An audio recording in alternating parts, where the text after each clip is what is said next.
Nos dias de Noé, havia sinais de decadência, mas a terra ainda era rica e formosa graças à providência divina. As colinas eram coroadas de majestosas árvores e sustentavam ramos carregados de frutas. As planícies vastas, semelhantes a jardins, exalavam a fragrância de milhares de flores. Os frutos da terra eram de grande variedade, quase sem limites. As árvores sobrepujavam em tamanho, beleza e proporção a qualquer uma que hoje exista. Sua madeira era fina e nobre, muito parecida com a pedra e quase tão durável como esta. O ouro, a prata e pedras preciosas existiam em abundância. A raça humana ainda conservava muito de seu vigor inicial.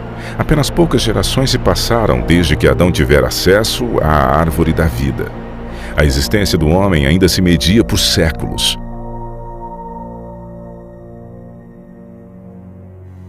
Se aquele povo longevo houvesse se dedicado ao serviço de Deus, com suas raras capacidades para planejar e executar, teriam feito do nome de seu Criador um louvor na terra e correspondido ao propósito por que Ele lhes dera a vida. Eles, porém, não fizeram isto.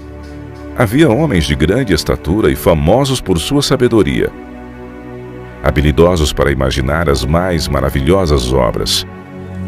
Sua culpa, porém, ao dar rédeas soltas à iniquidade, estava em proporção com a sua perícia e habilidade mental. Deus dera aos antediluvianos muitas e riquíssimas dádivas, mas usaram a sua generosidade para se glorificarem e as tornaram em maldição, fixando suas afeições nos dons ao invés de no doador. Utilizavam o ouro, a prata, as pedras preciosas e as finas madeiras na construção de mansões para si, esforçando-se por sobrepujar uns aos outros no embelezamento de suas moradas com a mais habilidosa mão de obra. Procuravam apenas satisfazer os desejos de seu orgulhoso coração e se deleitavam em cenas de prazer e impiedade. Sem vontade de conhecer a Deus, logo negaram a sua existência. Adoravam a natureza ao invés do Deus da natureza. Exaltavam a inteligência humana, adoravam as obras de suas próprias mãos e ensinaram seus filhos a adorar imagens de escultura. Construíram altares para seus ídolos à sombra das majestosas árvores. Bosques extensos que conservavam a folhagem durante todo o ano eram dedicados ao culto de falsos deuses. Estes bosques estavam ligados a belos jardins, através de longas e sinuosas avenidas adornadas por árvores carregadas de fruta e de todo tipo de estátuas. Tudo fora planejado de forma a agradar os sentidos e fomentar os desejos pecaminosos do povo. Isso os induziu a participarem do culto idólatra. Os adoradores de falsos deuses dotaram suas divindades com atributos e paixões humanas, e assim sua norma de caráter se degradou à semelhança da humanidade pecadora. Viu o Senhor que a maldade do homem se multiplicara sobre a terra, e que toda a imaginação dos pensamentos de seu coração era só má continuamente. A terra corrompeu-se diante da face de Deus e encheu-se de violência. Deus deu ao homem os seus mandamentos como regra de vida, mas a sua lei era transgredida e todos os pecados imagináveis eram praticados. A maldade do homem era aberta e ousada, a justiça pisada no pó. Os gritos dos oprimidos chegavam até ao céu. O mundo ainda estava em sua infância, porém a maldade se tornou tão profunda e generalizada que Deus não mais podia suportar. Ele disse: destruirei de toda a face da terra o homem que criei. Declarou que seu espírito não contenderia para sempre com a raça decaída. Se não cessassem de poluir com seus pecados o mundo e seus ricos tesouros, ele os eliminaria de sua criação e destruiria as coisas com que tanto amor os havia abençoado. Acabaria com os animais do campo e a vegetação que fornecia tão abundante provisão de alimento, e transformaria a formosa terra em um vasto cenário de desolação e ruína.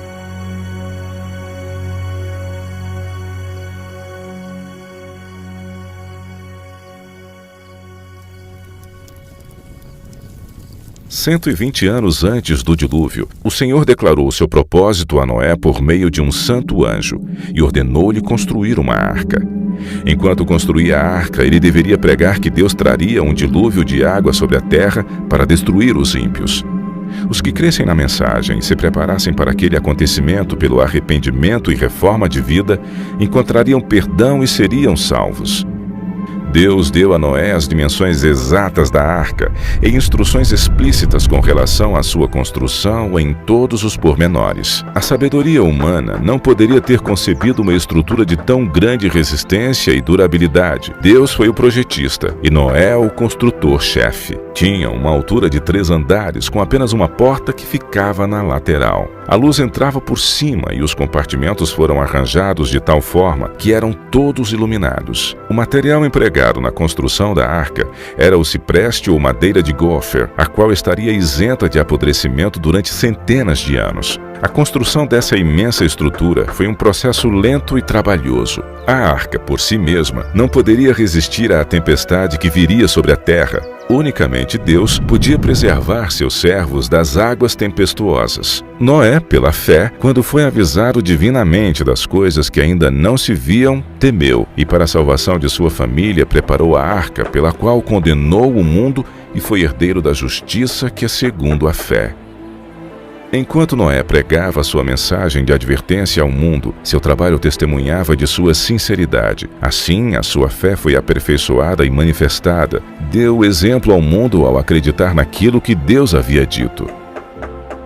Tudo o que possuía, ele empregou na arca.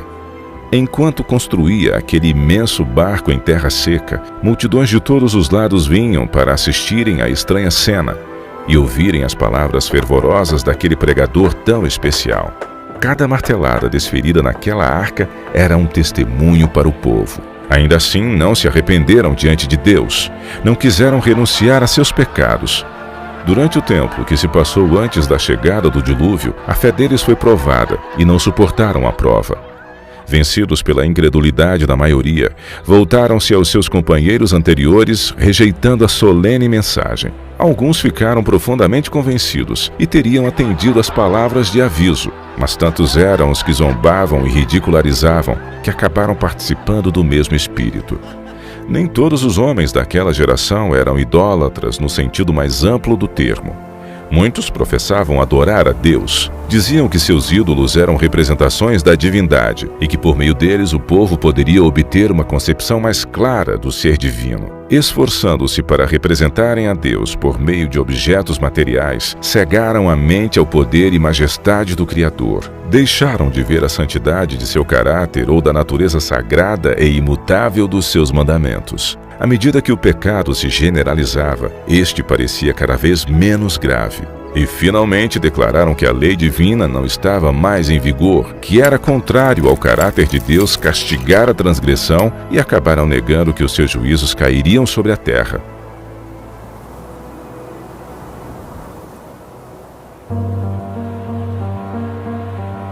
Se aquela geração houvesse obedecido à lei divina, os homens teriam reconhecido a voz de Deus na pregação de seu servo. Mas ao rejeitarem a luz, suas mentes tornaram-se tão cegas que realmente acreditavam que a mensagem de Noé era um delírio. As multidões de maiorias não estavam do lado da justiça. O mundo voltou-se contra a justiça e a lei de Deus. Noé foi considerado um fanático. O mundo ria-se da loucura daquele homem iludido, e ao invés de humilharem seus corações diante de Deus, insistiram em sua desobediência e maldade como se Deus não tivesse falado através de seu servo. Noé permaneceu firme como uma rocha em meio à tempestade. Rodeado pelo desdém e ridicularização popular, ele se distinguiu por sua santa integridade e fidelidade inquebrantável. Suas palavras eram acompanhadas de poder. Seu relacionamento com Deus lhe dava força do poder infinito. Durante 120 anos, sua voz anunciou aos ouvidos daquela geração acontecimentos que, segundo a sabedoria humana, estavam fora de cogitação. O mundo antes do dilúvio argumentava que as leis da natureza haviam permanecido inalteradas por séculos. As estações haviam sucedido umas às outras. Até ali nunca havia chovido. A terra era regada por uma neblina ou orvalho, mas devido à sua obstinada resistência às reprovações da consciência, aquela geração encheu a medida de sua iniquidade e se tornou madura para a destruição. Seu tempo de graça estava prestes a terminar. Noé havia seguido fielmente as instruções que havia recebido de Deus. A arca havia sido concluída exatamente como Deus determinara. Havia provisão de alimentos para homens e animais. E agora o servo de Deus fez o seu último e solene apelo ao povo. Em um angustiante apelo que as palavras não podem descrever, Noé suplicou que buscassem refúgio enquanto ainda podiam achar.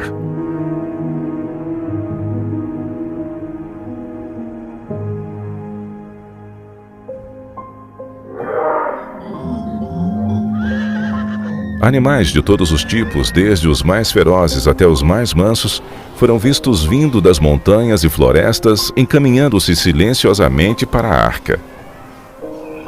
Ouviu-se então um ruído como um forte vento, e eis que surgiram aves de todos os lados e em tal quantidade, que chegaram a escurecer os céus e em perfeita ordem entraram na arca. Ao contrário daqueles animais, os homens não obedeceram a Deus. Guiados por anjos de 2 em 2, entraram na arca macho e fêmea, assim como Deus ordenara. Os animais limpos de 7 em 7, o mundo contemplava maravilhado.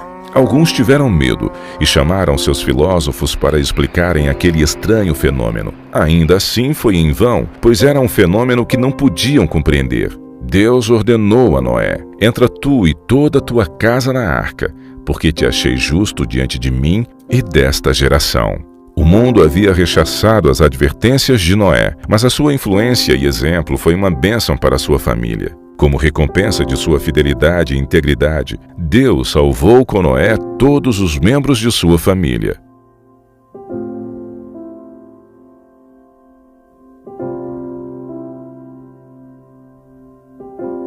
O clamor da misericórdia havia acabado para aquela raça culpada. Os animais do campo e as aves do céu haviam entrado em seu refúgio. Noé e sua família estavam dentro da arca. Depois o Senhor fechou a porta. Viu-se um lampejo de luz deslumbrante e uma nuvem de glória mais vívida que o relâmpago que desceu do céu e pairou diante da porta da arca. A porta maciça, que não poderia ser fechada pelos que estavam dentro, foi lentamente fechada por mãos invisíveis. Noé ficou do lado de dentro, enquanto aqueles que rejeitaram a misericórdia de Deus do lado de fora. O selo de Deus havia sido posto na porta. Deus a havia fechado e somente Deus poderia abri-la. Após 7 dias que Noé e sua família entraram na arca, não houve sinais da iminente tempestade.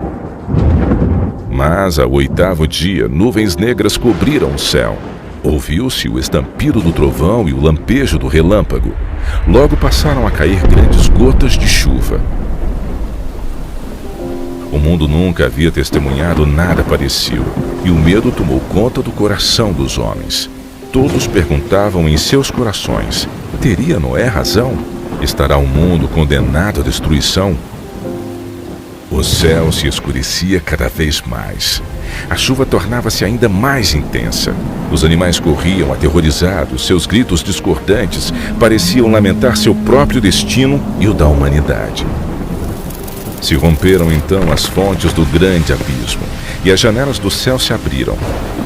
A água parecia cair das nuvens em enormes cataratas. Os rios romperam seus limites e inundaram os vales. Jatos de água irrompiam da terra com força indescritível, arremessando pedras maciças para o ar, que quando caíam se enterravam profundamente no solo. Os altares onde haviam oferecido sacrifícios humanos foram destruídos, e os idólatras temeram diante do poder do Deus vivo, compreendendo que a causa de sua ruína foi a destruição e a idolatria. À medida que a violência da tempestade aumentava, árvores, edifícios, rochas e terra foram lançados em todas as direções. Por cima do rugido da tempestade, era possível ouvir os lamentos de um povo que havia desprezado a autoridade de Deus. Muitos estavam frenéticos de medo e esticaram seus braços à arca, implorando para lhes permitirem entrar. Suas súplicas, porém, foram em vão e se convenceram de que há um Deus no céu que governa tudo. Alguns, tomados pelo desespero, tentaram romper a arca para entrar nela. Porém, a firme estrutura resistiu a todos os seus esforços.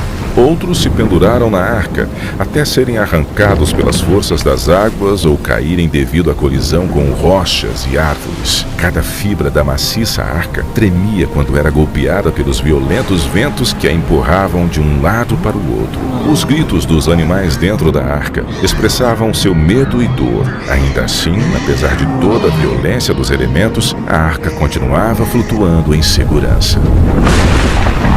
Algumas pessoas tomaram seus filhos e agarraram-se aos lombos de animais, sabendo que estes procurariam salvar as suas vidas subindo nas montanhas mais altas, a fim de escapar da água que não parava de subir. Outros se ataram às altas árvores que estavam no cume das montanhas. Refúgio após refúgio que prometia segurança acabava sendo abandonado.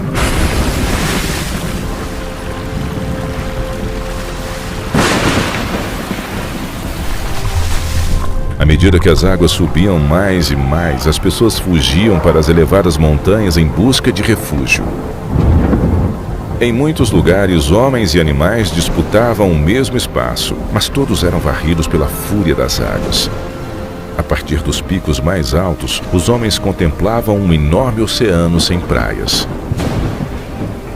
As solenes advertências do servo de Deus já não eram mais motivo de zombaria e chacota. Como desejavam aqueles pecadores condenados recuperarem a oportunidade que deixaram passar. Mas a doce voz de misericórdia não seria mais ouvida. O amor, não menos que a justiça, exigia que os juízos de Deus pusessem um fim ao pecado.